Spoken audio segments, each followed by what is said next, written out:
Chapitre 15. La 6e planète était une planète 10 fois plus vaste.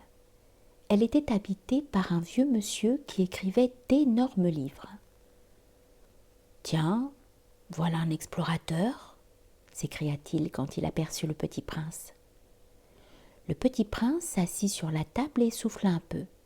Il avait déjà tant voyagé. « D'où viens-tu » lui dit le vieux monsieur. « Quel est ce gros livre » dit le petit prince.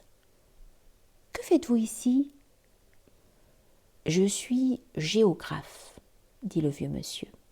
« Qu'est-ce qu'un géographe ?» C'est un savant qui connaît où se trouvent les mers, les fleuves, les villes, les montagnes et les déserts. « Ça c'est bien intéressant » dit le petit prince. « Ça c'est enfin un véritable métier !» Et il jeta un coup d'œil autour de lui sur la planète du géographe. Il n'avait jamais vu encore une planète aussi majestueuse. « Elle est bien belle, votre planète. Est-ce qu'il y a des océans ?»« Je ne puis pas le savoir, » dit le géographe. « Ah !» Le petit prince était déçu. « Et des montagnes ?»« Je ne puis pas le savoir, » dit le géographe. « Et des villes et des fleuves et des déserts ?»« Je ne puis pas le savoir non plus, » dit le géographe. « Mais vous êtes géographe ?»« C'est exact, » dit le géographe. « Mais je ne suis pas explorateur.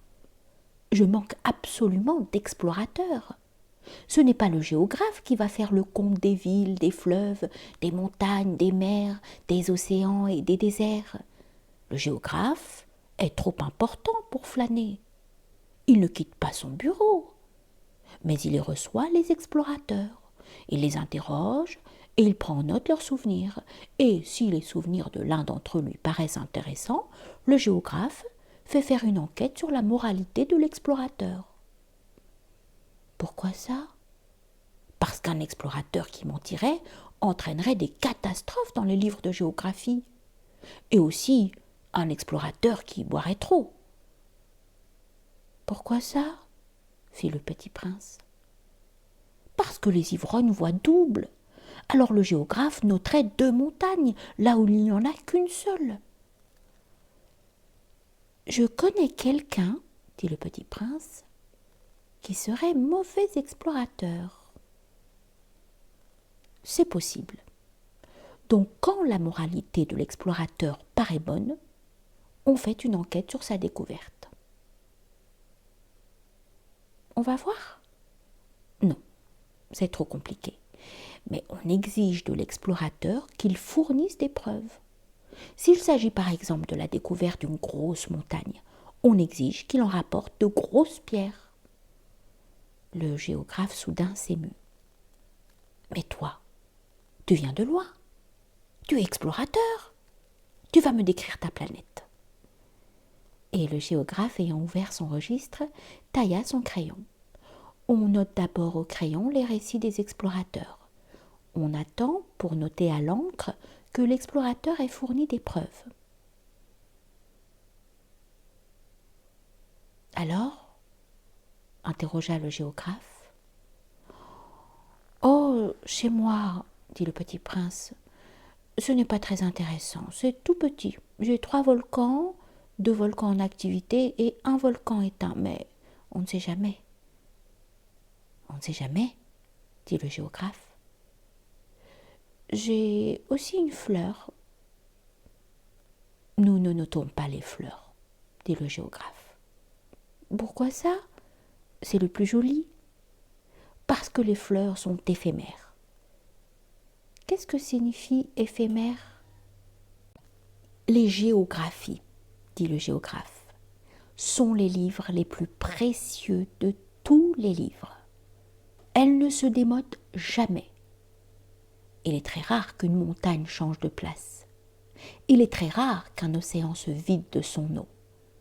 Nous écrivons des choses éternelles. Mais les volcans éteints peuvent se réveiller ?